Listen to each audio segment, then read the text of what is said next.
So much for joining our question and answer session. Before we begin, I just want to thank Didi. Didi, thank you so much for your time. Radhe, Radhe. And before much of anything else, I would just want to say, please raise your hands if you have any questions. And if you have your hands raised, I will highlight you. And we really encourage you all to turn your videos on because it's more interactive that way. And Didi would love to interact one-on-one. We will now begin. Abhijit, go ahead, ask your question. Radhe Radhe दीदी। राधे राधे। भैया आप please दीदी, अपना video on कर सकते हैं ताकि हम आपको स्पॉटलाइट कर सके। राधे राधे दीदी। हाँ राधे राधे। दीदी मुझे ये पूछना है कि जैसे कि ये सिद्धांत है कि जैसी भक्ति भगवान में हो वैसी भक्ति गुरु में भी हो, तो इसका क्या अर्थ है? यानी कि अगर हम भगवान को माधुर्य भाव से भजते हैं तो गुरु के प्रति भी माधुर्य भाव से भक्ति होनी चाहिए। जैसी भक्ति गुरु में हो वैसी ही भक्ति भगवान में हो, या जैसी भक्ति भगवान में हो वैसी का मतलब ये है कि जितनी अधिक भक्ति तुम्हारी गुरु में हो, अरे भगवान में हो, उससे कम भक्ति गुरु में नहीं होनी चाहिए। और दूसरी बात ये, क्योंकि श्री कृष्ण हमारे प्रियतम हैं और उन प्रियतम से मिला देने वाला हमारा गुरु ही है, तो वो भी हमारा प्रियतम। प्रियतम माने ये नहीं संसार वाला अर्थ नहीं निकलता है यहाँ पर अध्यात्म जगत में। संसार में तो प्रियतम शब्द का अर्थ ये होता है कि जिससे वैवाहिक संबंध हो उसको ही प्रियतम कहा जा सकता है, लेकिन प्रियतम शब्द का वास्तविक अर्थ ये है जो सबसे अधिक प्रिय हो। जैसे इंग्लिश में गुड, बेटर, बेस्ट 3 डिग्रीज होती हैं, ऐसी प्रिय, प्रियतर, प्रियतम, जिसके से अधिक कुछ भी हमें प्रिय ना हो उसको प्रियतम कहते हैं। और अगर आपका माधुर्य भाव भी बनता है कि वो हमारे प्रियतम है, ये भावना बनती है, तो वो गलत नहीं है जी। तो अगर कोई भगवान कृष्ण को माधुर्य भाव से भजता है तो फिर जो गुरु है उनकी दास्य भाव से भक्ति हो सकती है क्या? गुरु का क्या? जैसे कि अगर कोई श्री कृष्ण को माधुर्य भाव से भजता है, उनको प्रियतम मान के, तो फिर जो गुरु होते हैं उनकी दास्य भाव से भक्ति हो सकती है क्या?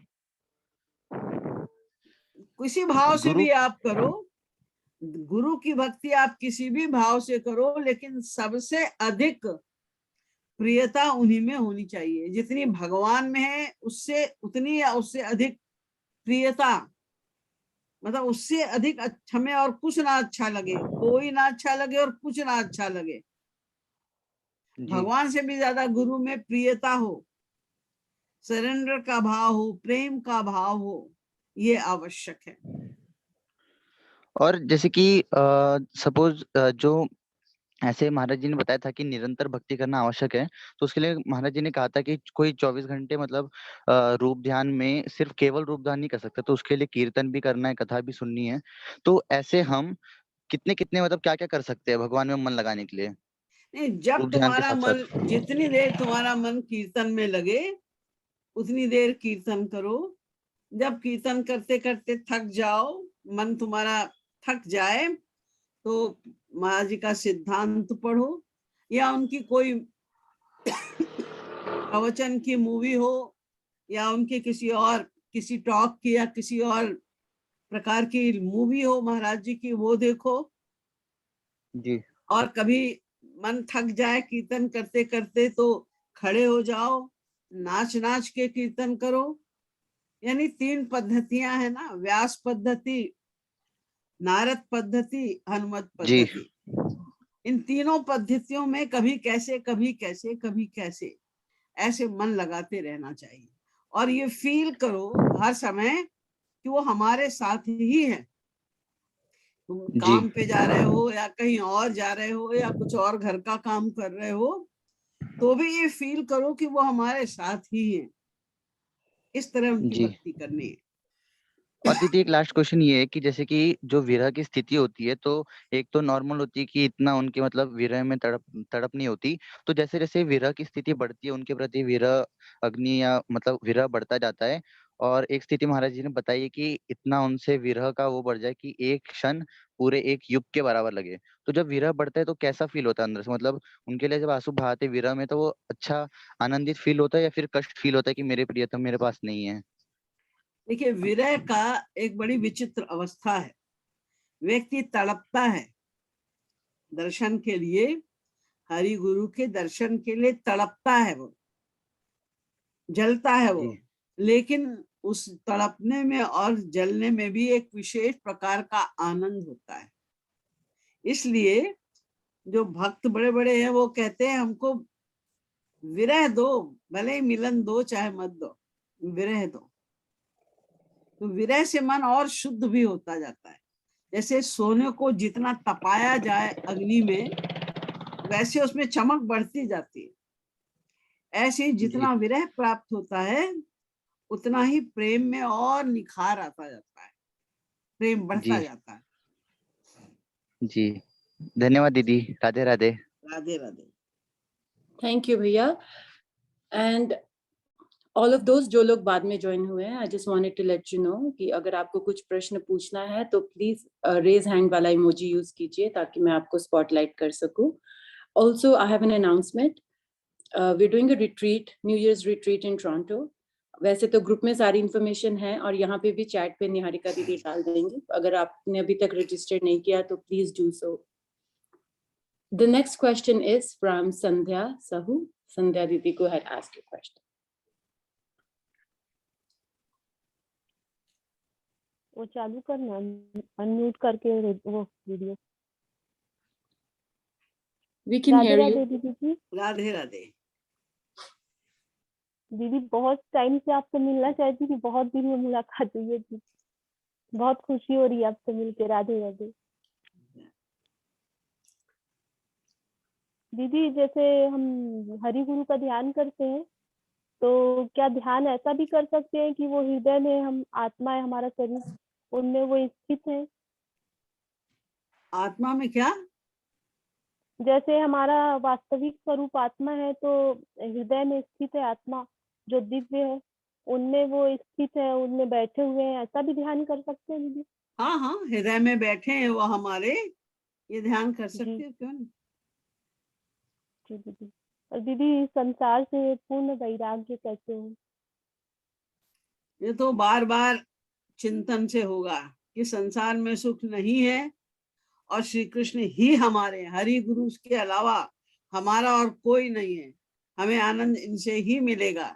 ये जितना चिंतन मनन करेंगे और तत्व ज्ञान जितना प्राप्त करोगी, बार बार महाराज जी के प्रेम रस सिद्धांत को जितना पढ़ोगे, तो अपने आप संसार से वैराग्य जैसे जैसे समझ में आता जाएगा।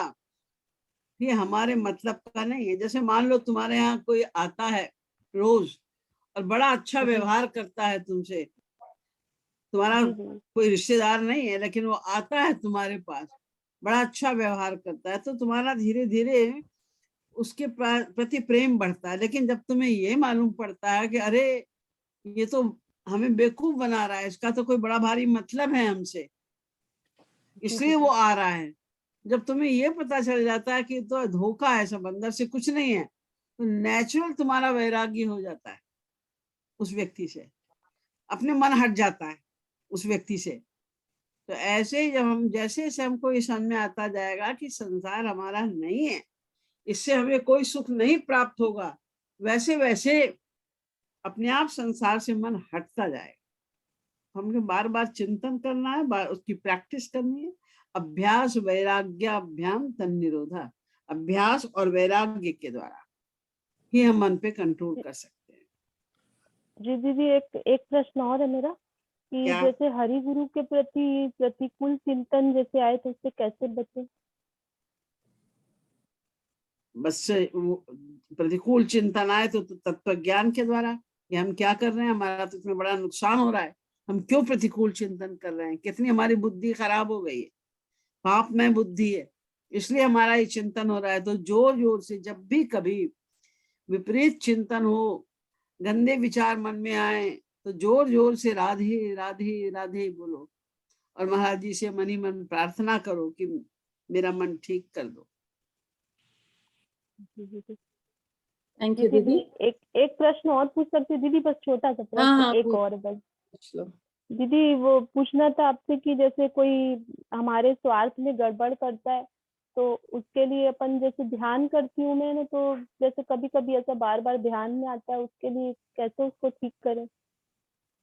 वो बताया ना अभी, कुछ भी गड़बड़ होता है, किसी का भी विपरीत चिंतन हुआ ना, ये जिसका ध्यान हमें नहीं करना चाहिए, उसका ध्यान अगर माइंड में बार बार आता है तो उसको हटाओ मन से। ना हटे तो राधे राधे जोर जोर से बोलो, कीर्तन जोर जोर से करो, तो अपने आप चिंतन बदल जाएगा। जी दीदी ठीक दीदी, राधे। राधे राधे। दीदी एक रिटन क्वेश्चन अभी लिखा है किसी ने, उन्होंने पूछा है कि उनके कहने से उनका एक दोस्त महाराज जी के रास्ते में चलने लगा, तो वो आपसे पूछना चाहते हैं कि क्या वो जो आपके YouTube में महाराज जी की डिविनिटी के ऊपर एक लेक्चर है उनकी लीलाओं के ऊपर, क्या वो उनको दिखा सकते हैं? क्या उनके लिए अच्छा होगा वो सुनने के बाद? दिखा सकते हैं, क्यों नहीं, थैंक यू दीदी। दिखा सकते हैं।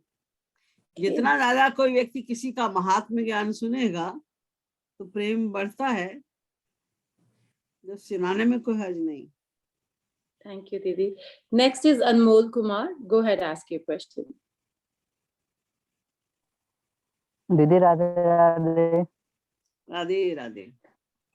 हाँ दीदी, मेरा क्वेश्चन था कि आत्मा का जो ओरिजिनल जेंडर है वो क्या है जो कभी नहीं बदलता? क्योंकि मैंने अभी कुछ दिन पहले महाराज जी की एक वीडियो देखी थी, शायद मैं कौन मेरा कौन में से, उसमें से उन्होंने बताया था श्वेताश्वतर उपनिषद का एक प्रमाण लेके कि आत्मा ना स्त्री है, ना पुरुष है, ना नपुंसक है, ये तो बस जब जब जिस शरीर में जाती है वो अपने आप को मान लेती है। और साथ ही महाराज जी हर बार कई बार ये भी बताते हैं कि आत्मा का जो ओरिजिनल रूप है वो स्त्री स्वरूप है, वो भी शास्त्र वेदों को प्रमाण के साथ। और दीदी लॉजिक भी यही कहता है क्योंकि आत्मा शक्ति है भगवान की और शक्ति हमेशा स्त्रीलिंग होती है। तो दीदी ये फिर ये विरोधाभासी बातें हो गई ना कि एक तरफ शास्त्र वेद कह रहे हैं कि आत्मा का कोई जेंडर नहीं और आत्मा स्त्री रूप है, तो ओरिजिनल रूप क्या है इसका? ये आत्मा शक्ति होने के कारण भगवान की शक्ति का अंश है, तो आत्मा को हमेशा स्त्रीलिंग में ही प्रयोग किया जाता है। लेकिन क्योंकि उसका कोई आकार नहीं है, स्त्री पुरुष तो आकार से होता है ना, तो स्त्री या पुरुष वाला कोई आकार आत्मा का नहीं है, निराकार है आत्मा। इसलिए ये भी कहा जाता है कि ना वो स्त्री है ना पुरुष है, कुछ नहीं है।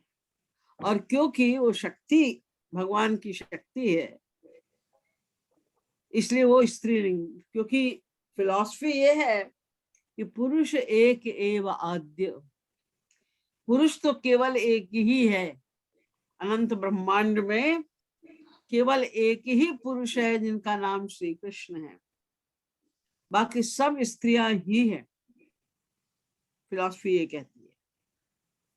अच्छा दीदी एक और छोटा सा प्रश्न है कि हमारे देश में पहले ये जो सती प्रथा वगैरह होती थी, तो ये क्या हमारे शास्त्र पुराणों में कहीं इसका वर्णन है कि ऐसा ही करना चाहिए था? ये शास्त्रों में कहीं नहीं लिखा है कि ऐसी फालतू में जल के मर जाओ। ये तो लोग बाद में अपना निकाल लिया लोगों में। जो स्त्रियां होती थी सती, वास्तव में तो वो अपने सतीत्व के कारण इतनी पावर उनके पास में हो जाती थी कि वो अपनी शक्ति से स्वयं अग्नि प्रकट करती थी और उसी अग्नि के साथ में पति के शरीर के साथ में वो भस्म हो जाती थी। तो अभी तो है भी नहीं लोगों में, बाद में तो इतनी पावर होती नहीं थी, और जब उनको जबरदस्ती पकड़ पकड़ के जलाया तो बेचारी रोती थी, चिल्लाती थी। ऐसा शास्त्र में कहीं नहीं लिखा है कि सती होना जरूरी है। हमारे तो पति हैं ही, शास्त्र वेद तो ये कहते हैं हमारे तो एक ही पति हैं जिनको जगत पति कहते हैं, विश्वपति कहते हैं, ये वो ही सबके पति हैं। हमें तो जीवन अर्पित उन्हें करना है। संसार के पति तो शरीर के पति होते हैं केवल, उसका कोई महत्व नहीं है, सतीत्व का कोई महत्व इस आध्यात्मिक जगत में नहीं, संसार में ठीक है। अच्छा दीदी, thank you, Radhe Radhe. Thank you. Next is Dr. Vajivada from India. तो आप पूछ सकते हैं अपना question. Just turn your video on and ask the question. Unmute yourself and ask.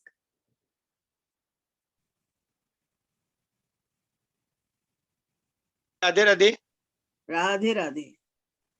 दीदी, नवदा भक्ति में जो लास्ट की आत्मनिवेदनम भक्ति है, शब्दशः अर्थ लिए तो कन्फेशन जैसा लगता है मुझे, तो उसका भावार्थ क्या है? आत्मनिवेदन माने सेल्फ सरेंडर, अपना सरेंडर करो।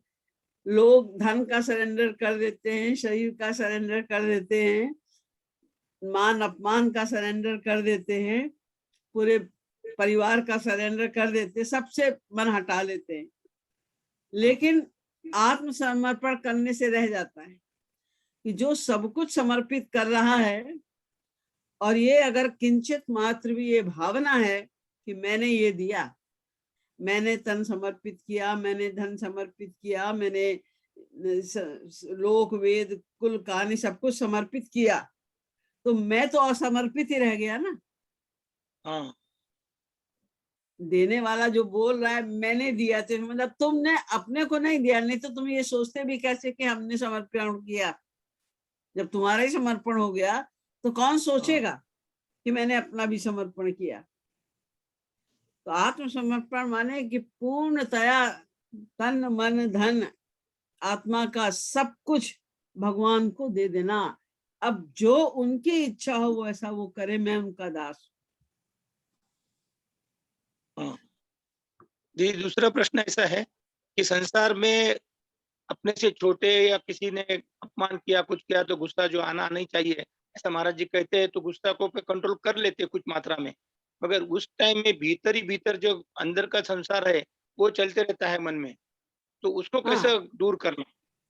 नहीं, ये भी अच्छा है कि ऊपर से आप कंट्रोल कर रहे हैं आज। पहले आप ऊपर से भी कंट्रोल नहीं होता था, फिर अगर ऊपर से कंट्रोल होने लगा है तो फिर अंदर ही अंदर गुस्सा जब आए तो सोचो कि नुकसान तो फिर भी मैं अपना कर रहा हूँ, अंदर गुस्सा करके मैं नुकसान कर रहा हूँ।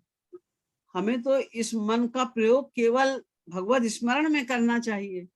तो जब ऐसी भावना आए कि अंदर गुस्सा हो रहा है तो बस राधे राधे बोलो, तुरंत मन को डाइवर्ट करो। Thank you, भैया। दीदी, next question, Radhe Radhe. Next question is Chandrika किसे कहते हैं, क्या समझा सकते हैं? चंद्रिका, चंद्रिका जो मुकुट होता है, मुकुट के ऊपर जो एक तो किशोरी जी के मुकुट के ऊपर कैरी के आकार का ऊपर होता है, उसको चंद्रिका कहते हैं। और ठाकुर जी के मुकुट के ऊपर जो ऊपर से अर्धचंद्र के समान ऊपर गोल गोल होता है, उसे चंद्रिका कहते हैं। तो दीदी क्राउन की शेप को बोलते हैं बेसिकली, है? क्राउन की शेप को ही बोलते हैं। हाँ, वो जो शेप होता है ना चंद्र, गोल गोल आधे चंद्र के समान, उसको चंद्रिका कहते हैं। और दीदी नेक्स्ट क्वेश्चन है, जितना जीव प्रेम करेगा उतना भगवान प्रेम करेंगे। दूसरी तरफ से ये भी कहा गया है कि जो तू धावे एक पग तो मैं धावूं 60। ये दोनों ये बातें कैसे सही हैं? जो तू धावे एक पग, अगर थोड़ी सी मेहनत करते हो तो भगवान तुम्हें पावर देते हैं, तो तुम और तेजी से भाग पाते हो। वो तो तैयार बैठे हैं कृपा करने के लिए। हम चलना ही नहीं चाहते, हिलना ही नहीं चाहते बिल्कुल। भगवान कहते हैं तुम चलो, तुम कोशिश करो। देखो, हम जो कोशिश कर रहे हैं वो तो अपने लिए कर रहे हैं, और भगवान जो चलकर हमारे पास आते हैं वो हमारे कल्याण के लिए आते हैं। और थोड़ी सी हम मेहनत करें तो वो बहुत ज्यादा कृपा करते हैं। कृपा में और प्रेम में अंतर है। प्रेम तो हम जितना भगवान से करेंगे उतना ही प्रेम उधर से होगा। जब तक हम साधक हैं, अभी हमने प्रेम शुरू ही कहाँ किया है। अभी तो हम प्रेम पाने के लिए प्रेम कर रहे हैं। और ये जो कह रहे हैं जो तू धावे एक पग तो मैं धावूं 60, ये तो साधक के लिए कह रहे हैं कि तुम मेहनत तो शुरू करो, तुम साधना करना तो शुरू करो, तुम थोड़ी सी भी साधना करोगे तो मैं बहुत ज्यादा तुम्हारे ऊपर कृपा करूंगा। क्योंकि देखो साधना हमारी कितनी होती है, बहुत थोड़ी सी होती है, लेकिन जो भगवान की जो थोड़ी सी भी कृपा है वो तो दिव्य है, उसका तो कितना बड़ा मूल्य है। इसलिए उनकी थोड़ी सी भी कृपा तो हमारे लिए बहुत बड़ी कृपा है। ये आप अपना, एक भिखारी है, वो कहता है मैं अपना सर्वस्व देता हूँ। क्या है तुम्हारे पास? एक कटोरा है टूटा फूटा और 1 रुपया है, मैं देता हूँ। उसने अपनी तरफ से सर्वस्व दे दिया। अब भगवान क्या देंगे उसके बदले में? उसको अनंत धन देंगे और वो दिव्य होगा। तो थोड़ा सा भी जो देंगे वो दिव्य होगा, अक्षय होगा, सदा के लिए होगा। इसलिए वो बहुत ज्यादा है। तो हमें साधना करनी है, जितनी हम साधना करेंगे भगवान की उतनी बड़ी कृपा होती जाएगी, तो हमारी और साधना बढ़ेगी, तो वो और कृपा करेंगे तो और साधना बढ़ेगी, कृपा होती जाती है। प्रेम तो हमारे प्रेम होने के बाद मिलेगा। जितना प्रेम हम भगवान से करेंगे उतना ही प्रेम न पातुला, न उससे एक अणुमात्र भी कम, न उससे एक मात्र ज्यादा। और जिस भावना से हम प्रेम करेंगे, आपने उन्हें अपना स्वामी माना तो आपके सामने स्वामी की भांति व्यवहार करेंगे। आपने अपने आप को उनका सखा माना तो सखा के समान व्यवहार करेंगे। आपने उनको अपना पुत्र माना तो माँ या बाप के समान वो व्यवहार करेंगे। जैसा आप भाव रखेंगे उसी प्रकार का उनका भाव होगा। एक कृपा तो उनकी बहुत होगी। जब हम थोड़े से भी करेंगे तो उनकी अनंत कृपा होगी, क्योंकि थोड़े के बदले में वो जो हमें देते हैं वो दिव्य सामान होता है। Thank you, Priti. The next question is from Anshul Bhatia. और भी अगर किसी के क्वेश्चंस है please raise your hands. Anshul Radhe Bhatia. Radhe दीदी जी। हाँ राधे राधे।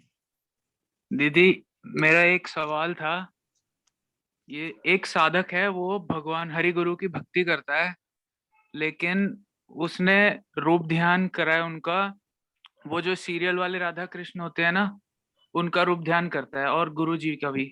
तो ये क्या वो सही कर रहा है? नहीं, गुरु जी का ध्यान तो सही है, लेकिन जो वहां पर सीरियल वाले श्री कृष्ण है वो तो केवल अभिनेता हैं। जी आज तुमने उनको श्री कृष्ण के रूप में देखा है और ये सीरियल खत्म हो जाएगा तो उनको किसी मटेरियल तुम मूवी में भी देखोगे सांसारिकों के समान व्यवहार करते हुए, तब तुम्हारी क्या भावना बनेगी? बदल जाएगी ना। तो एक बार तुमने उसको भगवान माना और अगली बार तुमने उसको शैतान माना, तो नाम अपराध हो जाएगा ना। इसलिए अभिनेताओं के प्रति ये भाव नहीं रखना चाहिए।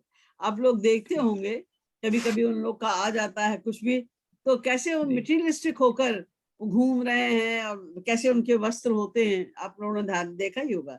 जो राधा इतना ऊंची एक्टिंग कर रही है, वो किस किस प्रकार की ड्रेसेस में होती हैं और कहाँ वो घूम रहे हैं, वो सब आपने देखा होगा।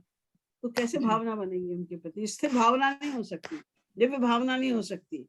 इसलिए बेस्ट यही है कि चित्र या मूर्ति के आधार पर राधा कृष्ण का ध्यान करो, ताकि कभी दुर्भावना बने ही ना उसमें। क्योंकि चित्र या मूर्ति में तो परिवर्तन आप देख ही नहीं सकते ना, होगा ही नहीं परिवर्तन। और कोई भगवान भी सामने खड़े हो जाएं तो क्योंकि हमारी बुद्धि माइक है, तो हम कभी उनको भगवान मानेंगे और कभी उनको हम अपने बराबर मानेंगे, कभी अपने से भी नीचा मान बैठेंगे, तो अपराध हो जाएगा हमारा। इसलिए नहीं, उनका तो ध्यान नहीं करना चाहिए। ठीक है। और दीदी एक और प्रश्न था, वो ना मैं नहीं, मतलब एक साधक है वो, मतलब हरि गुरु की भक्ति करता है, उसको मतलब सत्संग में जैसे भजन कीर्तन होते हैं उसमें भी लगा लेता है रूप ध्यान, पर इतनी ज्यादा नहीं होता जितने संसारी गानों में होता है, वो उनमें ज्यादा रूप ध्यान कर लेता है उनका। तो ये भी ठीक कर रहा है या गलत कर रहा है? नहीं, बहुत अच्छा तो नहीं है ये, लेकिन चलो उनका भाव बनता है फिल्मी गाना गा के भी, तो अगर भाव बन रहा है सही सही तो कर सकता है। लेकिन एक नुकसान है जी, लेकिन जो महापुरुष के वाक्य होते हैं, शब्द होते हैं, पद होते हैं उनके बनाए हुए, उसमें उनकी पावर निहित होती है। अच्छा। विशुद्ध भावना से बने हुए, भगवत भावना से बने हुए हैं वो। ये जो सूर, मीरा, कबीर, तुलसी वगैरह है, या जो श्री महाराज जी ने लिखे हैं, ये ऐसा नहीं कि उन्होंने अपनी कल्पना से कुछ लिख दिया है। वो जो प्रत्यक्ष देखते हैं वही लिखते हैं। जी, वो तो कुछ समझ नहीं आते ना, वो उनकी भाषा संस्कृत में होती है, हिंदी में समझ आ जाते हैं तो हिंदी तो में रूप लिखा ध्यान है पे लग सब, जाते हैं। महाराज जी ने तो सब कुछ हिंदी में ही लिखा है, बड़ी सरल भाषा में हाँ, लिखा है। उनकी वो और समझ आ जाती है। हाँ, तो उसमें अर्थ भी है उसका, तो समझ के वो ही करो, तो उसको गाने से पावर भी मिलेगी उनकी, और फिर भगवत प्रेम ज्यादा बढ़ेगा। लेकिन अगर आप फिल्मी गाने को समझ के और भगवान का रूप ध्यान करके गा रहे हैं तो गलत नहीं है, लेकिन उतना लाभ नहीं मिलेगा। जी जी, इतना ही था, शुक्रिया। Radhe Radhe. Radhe Radhe. Thank you, Bhaiya. And the next question is from, I think Dr. Vajivada, इनका रह गया कोई क्वेश्चन? ठीक है भैया, जल्दी पूछिए, आप एक क्वेश्चन ही पूछ सकते हैं। राधे राधे दीदी। हाँ भैया, राधे राधे। एक जरा अटपटा प्रश्न है, मगर पैर से ही प्रश्न है। पूतना का जो उद्धार हुआ है, तो महाराज जी ये भी बताते हैं कि पूतना पूर्व जन्म की महापुरुष थी। तो महापुरुष का बाद में हर उद्धार करना, इसमें इस लीला में गुरु हरि का जो है करुणा का या कृपा का कुछ समझ में नहीं आता हमारे बुद्धि को। इस समझ में इसलिए नहीं आता क्योंकि ये आप ये भूल गए कि जो महाराज ने ये भी तो बताया है ना, जो अवतार काल में जो कुछ भी होता है, हाँ वो लीलाएं ही होती हैं, हाँ और वो आदर्श प्रस्तुत करने के लिए होती हैं। तो जो पूतना ने सन में जहर लगा के मार डालने की इच्छा से उनको स्तन्यपान कराया था, तो भी भगवान ने, इतने कृपालु हैं वो, कि तो भी उन्होंने उसको अपने लोक में भेज दिया। इतनी दया है उनके अंदर। ये एक उदाहरण दे रहे हैं, क्योंकि अभी किसी मनुष्य का उदाहरण ने तो हम जानते नहीं उसको, तो हमारी कोई भावना नहीं बनेगी। तो इसलिए पूतना का तो ये जितने भी हैं, अब अर्जुन ने अज्ञानता के प्रश्न किए तो अज्ञानी थोड़ी था, हाँ। लेकिन उसकी भगवान योग माया से उसके ज्ञान को छिपा लिया, तो वो अज्ञानी जैसा बन गया, तो उसने अज्ञानता के प्रश्न करने शुरू कर दिए। तो ये सब तो लीला जगत में तो सब लीला होती है ना। जैसे आप 4 लोग मिलके ड्रामा कर रहे हैं, तो इसमें एक शराबी बन गया, और एक उसमें बड़ा अच्छा व्यक्ति बन गया, एक उसमें पुलिसमैन बन गया, तो हैं तो सब आपस के सब एक स्तर के सारे दोस्त लोग हैं वो, लेकिन एक्टिंग वो अलग अलग कर रहे हैं। तो ऐसे पूतना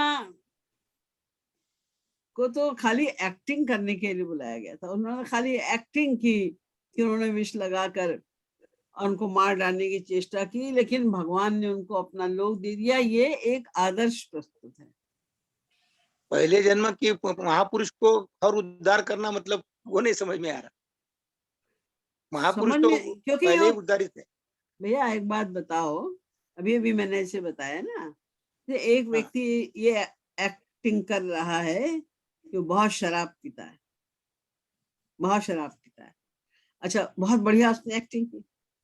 अब जब प्राइज मिलने लगे तो उसे फर्स्ट प्राइज मिला।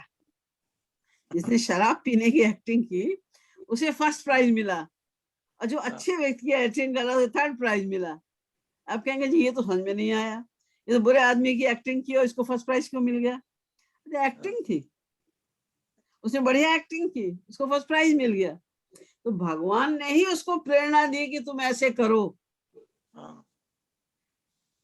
वो जो हुआ पूतना के द्वारा भगवान ने करवाया योग माया पावर से, और फिर भगवान ने इनको कहा जाओ, अपना लोक दे दिया। ये सभी तो जितने भी थे, खरदूषण हो, रावण हो, कोई भी हो, ये सब ऐसे ही तो थे, सब तो महापुरुष थे। तो फिर ऐसे किसी का भी नहीं उद्धार किया भगवान ने, लेकिन दिखाते हैं कि हाँ इनका किया। देखो इतने बड़े राक्षस थे, तो भी अगर ये इनकी शरण में आ गए, या जिनके हाथ से भगवान ने स्वयं उनको मारा, तो वो सीधे गोलोक गए। हाँ, मगर ये महाराज जी Thank ने you. अगर नहीं बताते थे तो बात अलग थी। महाराज जी ने जो उसका गुपित बता दिए कि ये पूर्व जन्म के महापुरुष थे, तो थोड़ा मन में Radhe. Thank you, Radhe, Bhaiya. Next is Deepchand Verma. Go ahead, ask your question. Just unmute and turn the video on. Deepchand Verma.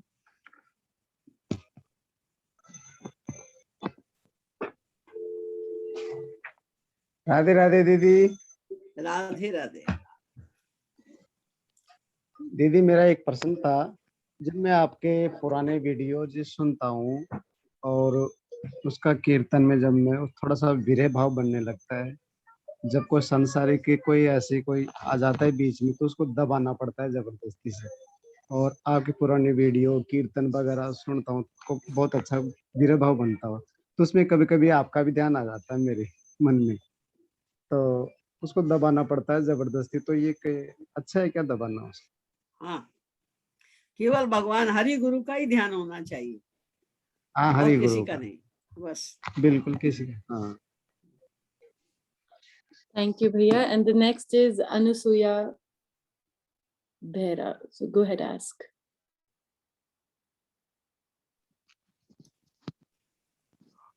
दीदी राधे राधे। राधे राधे। दीदी जो हम लोग को एकांत साधना करते हैं सुबह, वही चीज कभी कभी नहीं हो पाता, तो वही चीज दिन में लाइफ में ही उसको करने के प्रयास करते हैं, वो क्या सही है? क्यों नहीं सही है? किसी भी टाइम करो प्रयास, सुबह हो जाता है तो भी, नहीं हो जाता है तो भी, जब भी मौका लगे, दिन में, रात में, सुबह शाम करो, तो करना ही है हर समय। तस्मात् सर्वेषु कालेषु माम अनुस्मरेत्, भगवान ने कहा है कि पूरे टाइम मेरा स्मरण करो। तो जब जब हो जाए, जितना हो जाए, सुबह नहीं हुआ दोपहर में हो गया, दोपहर में नहीं हुआ शाम को हो गया, कभी भी हो गया, अच्छी बात है, करना ही चाहिए, जब मौका लग जाए तो करिए।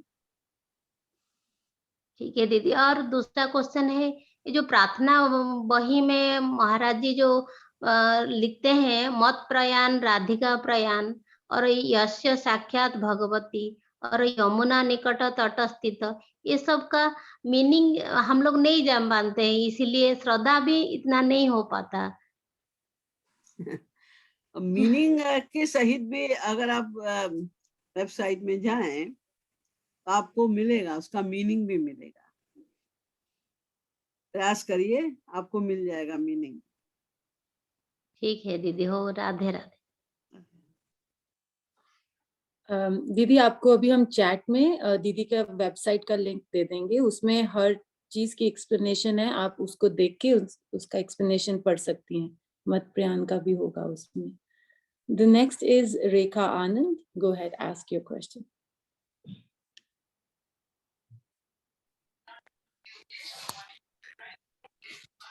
राधे राधे दीदी। राधे राधे।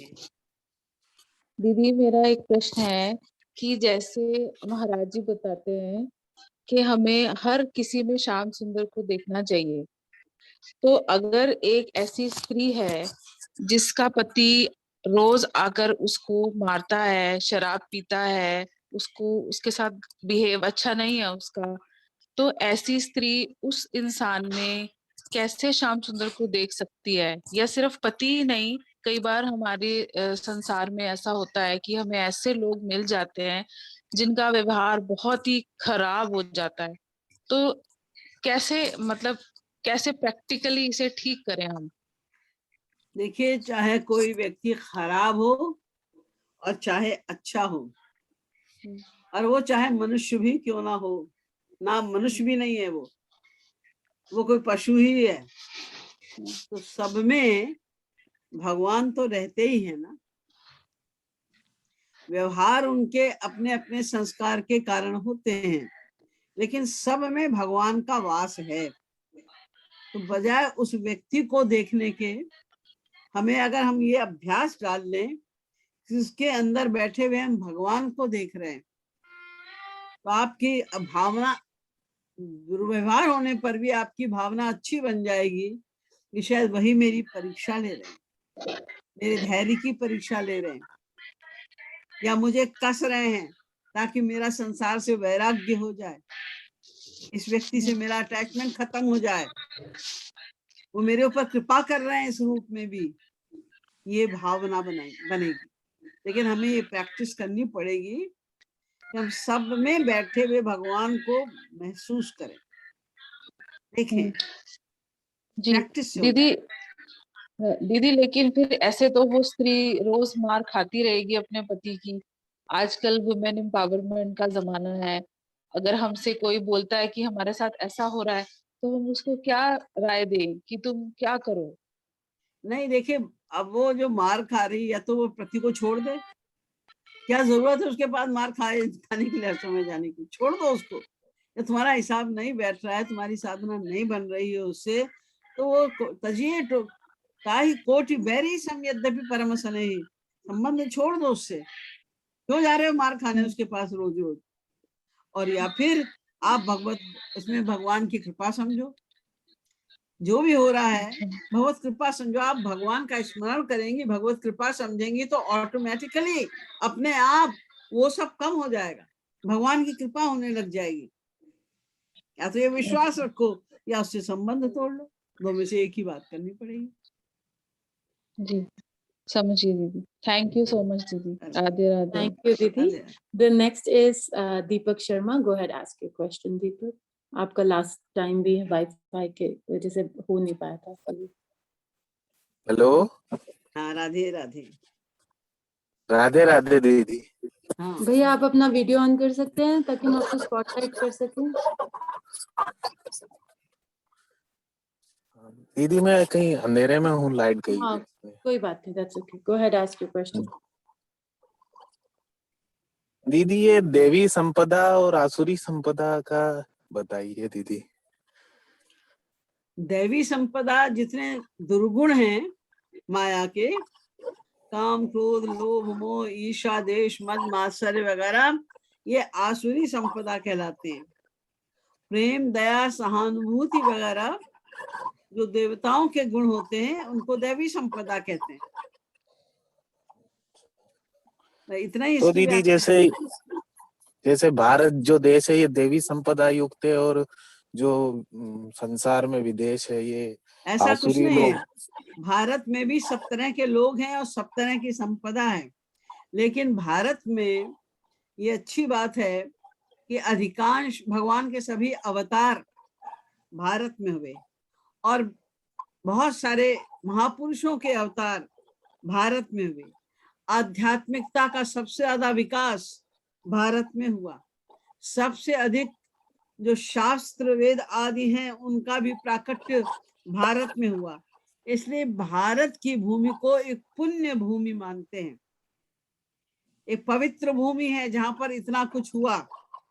लेकिन यहाँ पर भी आसुरी प्रकृति के भी लोग हैं और दैवी प्रकृति के लोग भी हैं, और सदा से हैं और सदा रहेंगे।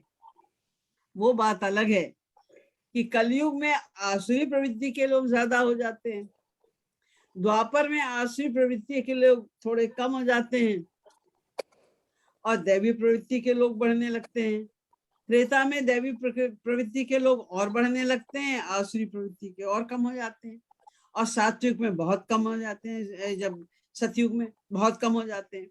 घटते बढ़ते रहते हैं, वो एक अलग बात है। लेकिन सदा से दैव आसुर एवच, ये सदा से थे, सदा रहेंगे। भारत हो चाहे कोई देश, लेकिन भारत में राधे राधे। ये सब कुछ हुआ, इसलिए पवित्र भूमि मानी जाती है। धन्यास्तु ये भारत भूमि भागे। Thanks, राधे भैया. Radhe. Next is Abhijit. Go ahead, ask your question. Radhe Radhe दीदी। राधे राधे। दीदी ये पूछना था कि जैसे कि अभी आपने बताया कि गुरु की दास्य भाव से भक्ति कर सकते हैं, तो मुझे पूछना था कि अगर मैं भगवान कृष्ण की माधुर्य भाव से भक्ति करता हूँ और गुरुदेव मतलब जो महाराज जी है उनकी दास्य भाव से करता हूँ और राधा रानी की वात्सल्य भाव से करता हूँ, तो मुझे किसका फल मिलेगा? राधा रानी की वात्सल्य भाव, श्री कृष्ण की अगर आप करेंगे माधुर्य भाव से भक्ति, तो गुरु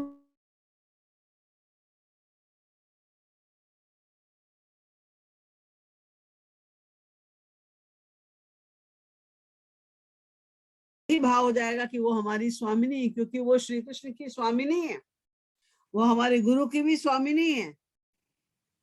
तो हमारा स्वभावतः वो माँ का भाव उनके प्रति होगा। वो हमारी स्वामिनी है, वो हमारी माँ है, ये भाव अपने आप बनेगा। ऐसा नहीं हो सकता कि आपका एक उधर जाए एक उधर जाए, ऐसे मन तो एक है। वो आपका जब श्री कृष्ण के प्रति जैसा भाव बनेगा, उसी अनुसार सारे भाव अपने आप बनते चले जाएंगे।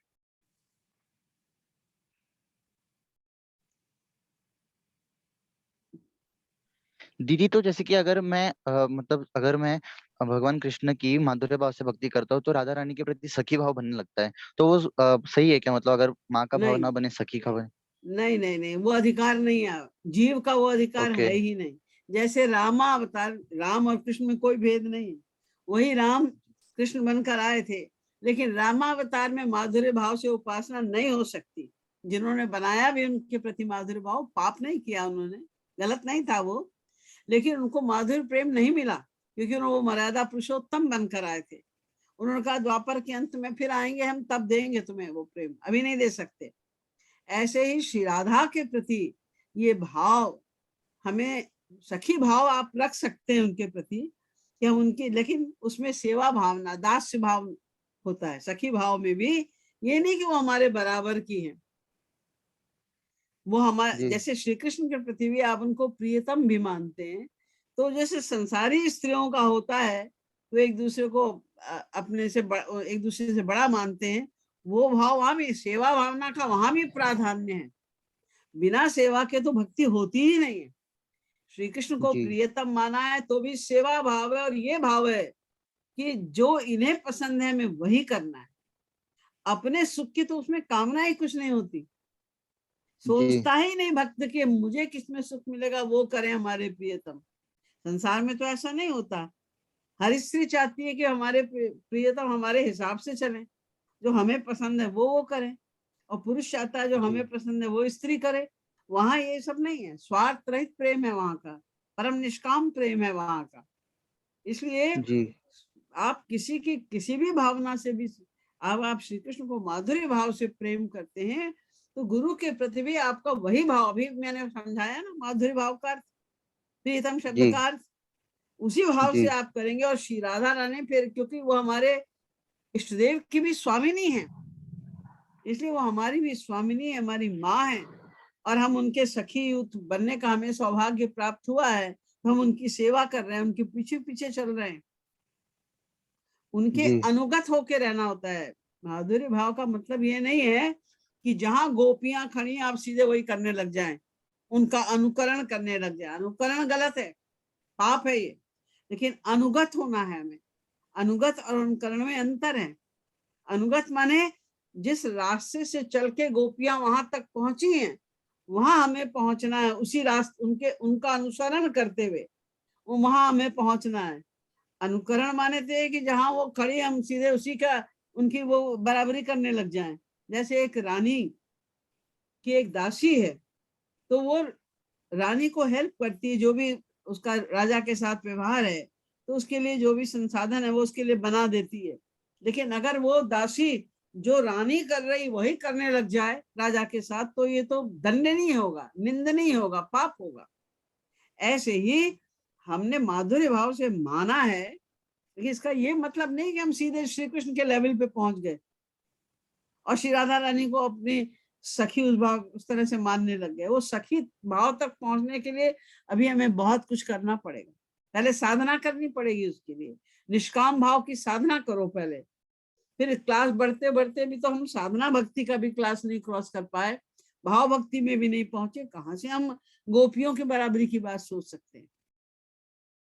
इसलिए हमें साधना करनी, जो महाराज जी ने साधना बताई है, निष्काम भाव की साधना, श्री कृष्ण को प्रियतम मान के, श्री राधा रानी को स्वामिनी मान के, अपनी हमारी वो स्वामिनी है, हमारी माँ के समान है, ऐसा मान के उनकी उपासना करनी। जी। और दीदी Thank you, Bhaiya. And the next one is Manju Kanodia. Go ahead, ask your question. Manju Didi, go ahead. Unmute. Radhe Radhe Radhe. Can you hear me? हाँ हाँ अच्छा, ओके। तो दीदी जी मैं कंफ्यूज हो गई थी, कार्तिकेय और गणेश जी। शिव जी भगवान भगवान के स्वांश हैं, और कार्तिकेय देवताओं के सेनापति हैं। तो गणेश जी और कार्तिकेय के मतलब हम अगर किसी से ऐसे सोचें तो वो देवताओं में आएंगे, भगवान के स्वांश होंगे, कैसे हम उनको क्या ऐसे मतलब? देखिए, शंकर जी तो स्वांश हैं, बाकी सब तो पहली बात तो वो देवता हैं, और दूसरी बात ये कि आपके इष्ट देव श्री कृष्ण हैं, इसलिए आप तो वहीं तक से सीमित रहिए और ज्यादा कहीं दिमाग मत ले जाइए, नहीं तो आप भक्ति कैसे, हमें तो अनन्य भक्ति करनी है ना। यस, अनन्यता लानी है, इसलिए होंगे कुछ भी, देवता हो, भगवान हो, भगवान के बाप हो, हमें क्या करना है, हमें तो श्री कृष्ण की उपासना करनी है। श्री कृष्ण, बस वहीं तक आप अपने माइंड को रखिए, बहुत ज्यादा दिमाग ले आने की जरूरत नहीं। तो दीदी जी एक प्रश्न और, हम भगवान के राधा कृष्ण की, महाराज जी की भक्ति में बहुत कोशिश कर रहे हैं, लेकिन कभी कभी हम अपने सत्संगी जो हमको कुछ कह देते हैं उनके लिए मन में अच्छा मन खराब होता है, उनमें हम बहुत दोष देखते हैं। अभी आपने थोड़ी देर बोला कि समय श्री कृष्ण राधा रानी देखो, बहुत कोशिश करते हैं, फिर वो लेकिन फिर बाद में उनके प्रति और वो सत्संगियों के प्रति हमको क्रोध आ जाता है। और सोचो किसी ने कुछ गाया, कैसा गाती है, क्यों जरूरत है गाने की, ऐसे कुछ बोल देते हैं, मन में बहुत दुख आता है। फिर सोचते हैं कि हमने महाराज जी कहते हैं ना, मैला कपड़ा धोया फिर गंदा। देखिए, महाराज जी ने इस विषय को बहुत बार और बहुत अच्छी तरह समझाया है कि कोई कुछ भी कहता है वो काका काका शब्द ही तो हैं।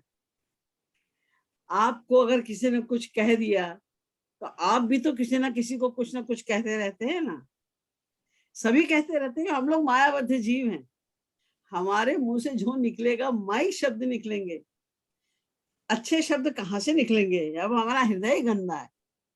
तो सब एक दूसरे को ऐसे बोलते रहते हैं, बोलने दो। आप इतनी चीजों पे अगर ध्यान देंगे तो साधना कब करेंगे? मन की गंदगी क्यों बढ़ रही है, क्यों आपकी दुर्भावना बन रही है सत्संगियों के प्रति? क्योंकि आप गंदगी को पकड़ते जा रहे हैं। किसी ने कुछ कह दिया, मारो गोली छोड़ो, कह दिया तो कह दिया। महाराज जी ने ही अपनी स्पीच में कहा, किसी ने तुम्हें कह दिया तुम गधे हो, तो क्या आप गधे की तरह चलने लग जाएंगे? जो उसने हमें गधा कहा था, तो हम गधे की तरह चल रहे हैं। अब तो नहीं, आप कहेंगे अरे उसको दिख रहा होगा, आंखें खराब होंगी, उसको मैं गधा दिखाई दे रहा हूँ उसको, तो वो दिखने तो उसको, हम क्या करें, हम तो नहीं है। तो आपको कुछ भी कह रहा है, पहली बात तो हमें ये समझना चाहिए कि हम कौन से दोष हमारे अंदर नहीं है। ईश्वर प्राप्ति के एक क्षण पहले तक माया के सब दोष सब में है। कोई मनुष्य नहीं कह सकता हमारे अंदर तो काम नहीं, क्रोध नहीं। उसने हमें कह दिया तुम बड़े लोभी हो, कैसे कह दिया? अरे हो, मान लो। उसने कह दिया तुम बड़े क्रोधी हो, मान लो। अगर हम मान लें हम कामी क्रोधी हैं तो हम उसका सुधार करने में लग जाएंगे। और हम मानते ही नहीं, उसने एक कहा तो हमने दो सुना दी उसको, उसके प्रति गुस्सा आ गया हमें, तो मन तो हमारा ही खराब हुआ ना, टाइम तो हमारा वेस्ट हुआ, खून हमारा जला, सारा नुकसान तो हमारा हुआ। आध्यात्मिक, शारीरिक, मानसिक सब प्रकार का नुकसान हमारा हुआ। तो बुद्धिमान व्यक्ति अपना नुकसान अपने आप नहीं करता, इसलिए कंट्रोल करिए। तत्व ज्ञान के द्वारा इस अज्ञान को समाप्त कीजिए, प्रैक्टिस करनी पड़ेगी। कोई गा रहा है खराब, तो आप गाना सुनने नहीं गए, आप उसमें भाव को देखिए, उस पद्य का भाव क्या है, उस लाइन का भाव क्या है। आप मन उधर ले जाइए, बजाय राग रागनी में आप मन को ले जाएं, उससे हमारा लाभ होगा। इसीलिए सिद्धांत पढ़ते रहना बहुत जरूरी है, बार बार रिवाइज कीजिए, तत्व ज्ञान बढ़ेगा तो ये चीजें कम होती जाएंगी। Thank you, Manju Didi. Next is Himanshi. Himanshi, go ahead, ask your question.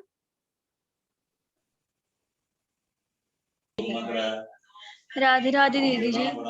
Radhe Radhe. वो एक्चुअली मैं पूछना था कि मैं महाराज जी कहने पे मैंने मतलब 2 महीने हो गए मेरे को मतलब साधना करते हुए। मैंने कहा था कि इस दिन लगेगा नेचुरल होने लगेगा। मैंने 2 महीने करी तो मतलब मेरे को कोई विशेष लाभ नहीं हो रहा है। इसका क्या कारण है? अब साधना कहाँ पर कर रहे हैं, कैसे कर रहे हैं? घर पे ही करते हैं। अच्छा, राधे राधे। जूम के ऊपर कर रहे हैं? नहीं मैं तो खुद ही करती हूँ मतलब है घर पे प्राइवेट में ही। अच्छा, तो आप अगर अपने घर में साधना कर रहे हैं और आपका लाभ नहीं हो रहा है तो इसके मतलब साधना में गड़बड़ी है, रूप ध्यान में गड़बड़ी हो रही है। टाइम से साधना करनी पड़ेगी और रूप ध्यान पूर्वक। श्री महाराज जी का आदेश ये है, जब आप राधे बोलते हैं एक बार तो पहले श्री राधा रानी को अपने सामने खड़ा कीजिए, उनका रूप ध्यान कीजिए, उसके बाद राधा शब्द बोलिए। तो कुछ कमी तो है ना। अगर आप रूप ध्यान पूर्वक करेंगे, प्लस 2 बातें हैं कि आप साधना तो 1 घंटा 2 घंटा ही कर सकते हैं ना एक जगह बैठ के, बाकी टाइम तो मन संसार में ही रहता है। तो साधना साथ में कर रही थी ना। उसका उपाय ये है कि जब आप साधना फिनिश भी कर लेते हैं तो आप जो भी काम आप घर का बाद में करते हैं उस समय भी फील करिए प्रेजेंस को, या तो महाराज जी की प्रेजेंस को और या भगवान की प्रेजेंस को सदा फील करिए। ये 2 बातें लेकर चलनी पड़ेंगी, तब साधना में प्रोग्रेस होगी। राधे राधे दीदी, मेरा भी एक क्वेश्चन है। इसकी बड़ी बहन हूँ, हम दोनों मिलके करते हैं साधना। टीचर्स डे वाले दिन हमें महाराज जी के बारे में पता लगा था और महाराज जी का ऐसे ही लगता है कि वो यहीं पे है हमारे साथ ही। और दीदी मैं कई बार बहुत डाउट हो जाता है कि वो है या नहीं है। मतलब ऐसे लगता तो है कि वो भगवान है, लेकिन कई बार नहीं, जब इस तरह की भावना आती है कि नहीं है तो अपने मन को समझाओ कि हम क्यों सोच रहे हैं ऐसा, क्यों हमने ऐसा गलत सोचा, वो तो सदा हमारे साथ में है। बस ऐसी प्रैक्टिस से हो जाता है, क्योंकि हमारा मन तो माइक है ना, इसको संसार में रहने का अभ्यास है, गलत बातें करने और सोचने का अभ्यास है। कभी कभी ऐसी भावना आ जाती है, हर एक के मन में आ जाती है। जब ऐसी गंदी भावना आ जाए तो अपने मन को समझाना चाहिए तत्व ज्ञान के द्वारा, जो सदा है हमारे साथ। हम गलत सोच रहे हैं, ये हमारा मन की मलिनता है जो हम ऐसा सोच रहे हैं, ऐसे समझाओ अपने आप को। हाँ जी, मुझे ऐसा लगता है जैसे मैं कोई भी मेरे मन में कोई क्वेश्चन उठता है ना, तो मैं जब भी यूट्यूब पे चेक करती हूँ ना, तो उसका आंसर मुझे मिल ही जाता है हर बार। तो ऐसा लगता है कि महाराज जी साथ में है, लेकिन फिर भी मेरा मन कई बार गड़बड़ कर जाता है। कोई आश्चर्य नहीं है, उसको धीरे धीरे तत्व ज्ञान के द्वारा और प्रैक्टिस के द्वारा ठीक कर लो। हाँ जी, थैंक यू दीदी। Thank you, Didi. And the next is Suryansh Agarwal. Go ahead, ask your question. Suryansh, just turn the video on and unmute. Radhe Radhe दीदी। राधे राधे। वो मुझे ये पूछना था, जैसे अभी तो महाराज जी हमारे सामने नहीं है, तो फिर अगर वो अभी हमारे सामने नहीं है तो क्या भगवत प्राप्ति में कोई फर्क पड़ेगा अगर वो हमारे साथ होते? बिल्कुल नहीं, क्योंकि उनका साथ होना ना होना ये तुम्हारे मन पर डिपेंड करता है। तुम मन से उनका चिंतन कर रहे हो, उनकी बताई हुई साधना कर रहे हो, तो वो तुम्हारे साथ ही हैं। और जितना जितना तुम्हारा मन उनके प्रति शरणागत होता जाएगा, उनकी बताई हुई साधना को जितने सिंसियरली और जितनी ज्यादा मात्रा में तुम करते जाओगे, तो वो तुम्हारे साथ ही हैं और तुम्हें उसका फल मिलेगा। और ये भी संभव है कि तुमने अपनी साधना को बहुत बढ़ा लिया तो इसी जन्म में तुम्हें वो मिल जाए और तुम्हें भगवत प्राप्ति हो जाए। ये सारी तुम्हारी मेहनत। अभी वो हमारे सामने नहीं है तो भी उनके शरणागत हो सकते हैं गुरु के? क्यों नहीं हो सकते? मन से तो होना है, मन तो तुम्हारे पास है तुम्हारा। और ये ऐसे महापुरुष तो सर्वव्यापी और सब जगह रहते हैं। जब भी तुम उनका स्मरण करोगे मन से तो वो तुम्हारे साथ हैं। ठीक है जी, Radhe Radhe. Radhe Radhe. Thank you. And R Das, आप अपना unmute करके you could go ahead ask. Radhe Radhe दीदी जी. राधे राधे भैया. So my question is, does one in sadhana, does the soul leave the body and travel? Let's say, can we go to Golok while living, or does it happen only after death? What I mean to say is, आपकी साधना इतनी बढ़ गई, आप इतना absorb हो गए कृष्ण जी में, that you can feel his presence, and not just feel, is like he said, he blesses you, he comes, and you lose your senses. आपको physical senses का ध्यान नहीं रहता हो तब, and it's only him and you. So is that time, does the soul leave the body and go to the higher plane? Can he take you to the higher planes, or does that happen only after death? नहीं, death नहीं. जब आपको भगवत प्राप्ति हो जाएगी, माया निवृत्ति हो जाएगी, जो आप बता रहे हैं, ये तो साधना की अवस्थाएं हैं. कभी कभी व्यक्ति का मन इतना ज्यादा एब्जॉर्ब्ड हो जाता है, तो उसको लगता है प्रत्यक्ष हम देख रहे हैं भगवान को, हम उनसे बातें कर रहे हैं. यहाँ तक हो जाता है, ये लगता है हम प्रत्यक्ष उनसे बातें कर रहे हैं. तो ये अच्छी स्टेज है साधना की. ये स्टेज पहले धीरे धीरे करके स्टेबल हो जाती है. करेक्ट. ओके. जब स्टेबल हो गई वो साधना की, जब भी आप ध्यान कर रहे हैं, तो आपको इतना बढ़िया रूप ध्यान होने लगा कि आपको लगता है प्रत्यक्ष मेरे सामने खड़े हैं, मैं उनके साथ हूँ. ध्यान नहीं है, आपको पता चल रहा है, क्योंकि जब तक आप रूप ध्यान करते हैं तो आपको पता होता है कि आप रूप ध्यान कर रहे हैं. एक स्टेज रूप ध्यान की वो आती है जब आपको ये नहीं पता होता कि आप रूप ध्यान करते हैं, आपको ये पता है कि हम साक्षात देख रहे हैं उनसे, हम साक्षात उनसे बातें कर रहे हैं. लेकिन फिर भी जब आपका ध्यान टूटता है तो फिर आप संसार में आ जाते हैं ना. जब तक आपकी साधना चल रही है, आपने फील किया कि वो हमारे साथ हैं, साधना खत्म हुई, आप संसार में जैसे थे वैसे आ गए, तो इसका मतलब ये भी माया निवृत्ति तो नहीं हुई. माया तो है नहीं. हाँ, तो जब तक माया निवृत्ति नहीं हो जाएगी तब तक गोलोक का सवाल ही नहीं उठता है. पहले हमें साधना करते करते जब ये स्थिति आएगी तो धीरे धीरे करके आप भाव भक्ति में जाएंगे. भाव भक्ति में जाने के बाद हर समय उनका ध्यान बना रहेगा, हर समय, और तड़प बढ़ती जाएगी, तृष्णा उनको पाने की बढ़ती जाएगी, आंसू बहते जाएंगे, और हर समय उनका नाम मुंह से निकलता जाएगा. उनके गुणों को सुनने की ही केवल इच्छा रह जाएगी. उनके बिना सब सूना लगने लग जाएगा. ऐसी स्थिति आ जाएगी. और ये स्थिति जब अपनी चरम सीमा पर पहुंच जाएगी, तब इसका मतलब ये कि अब आपका मन प्रेम पाने के योग्य हो गया है. इसमें योग्यता आ रही है प्रेम पाने की. तब गुरु कृपा करता है, और तब गुरु कृपा से योग माया की शक्ति हमारे अंतःकरण में प्रवेश करती है चुपचाप धीरे से, और वो हमारे मन को दिव्य बना देती है.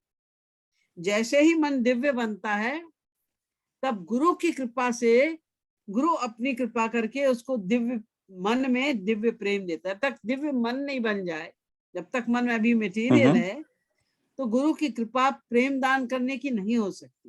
प्रेम दान नहीं कर सकता. वो कहाँ करे वो, जब मन ही हमारा तैयार नहीं है अभी. तो जब मन दिव्य बन गया, उसके बाद गुरु दिव्य प्रेम दे देता है.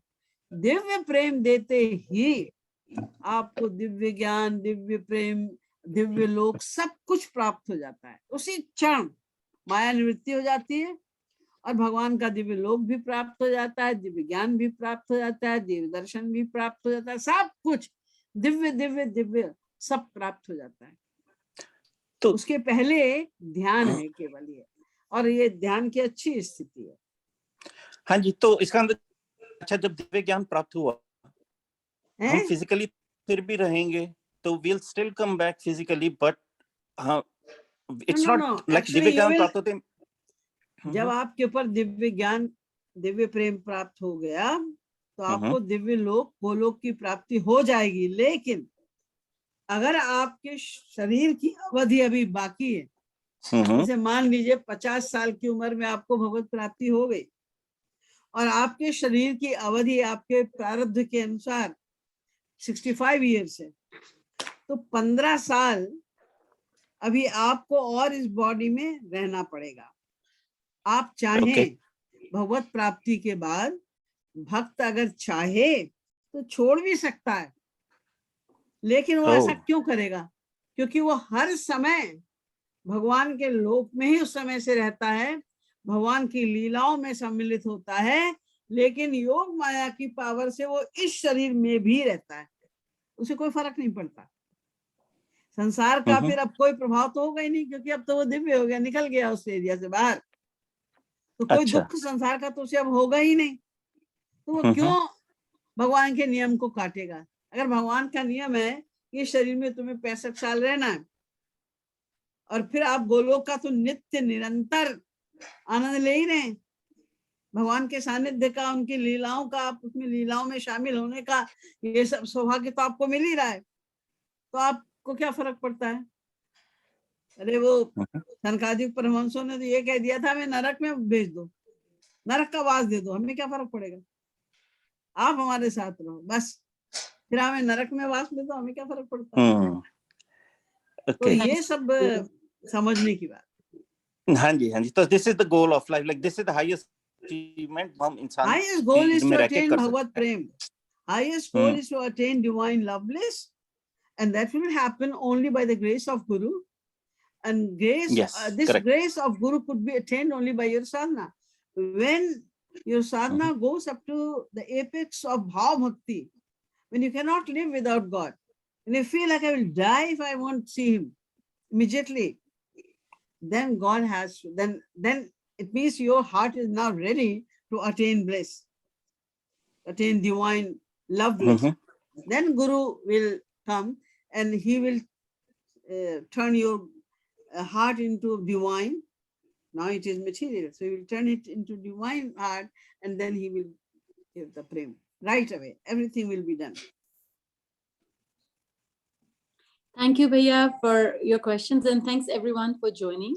You could all unmute yourself and pay your regards to Didi, and we will continue the reading session on Friday next week, and then the question answers with Didi every Saturday. Thank you. Okay, 1 second before you unmute. Before you unmute. Please mute everybody. Okay,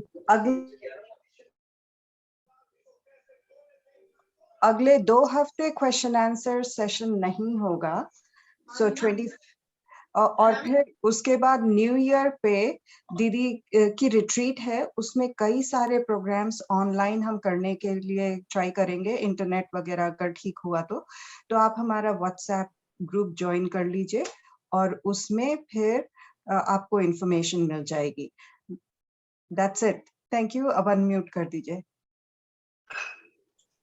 Thank you. Radhe Radhe Radhe Radhe Radhe Radhe Radhe Radhe दीदी, राधे राधे दीदी, राधे राधे राधे राधे राधे राधे दीदी, राधे राधे।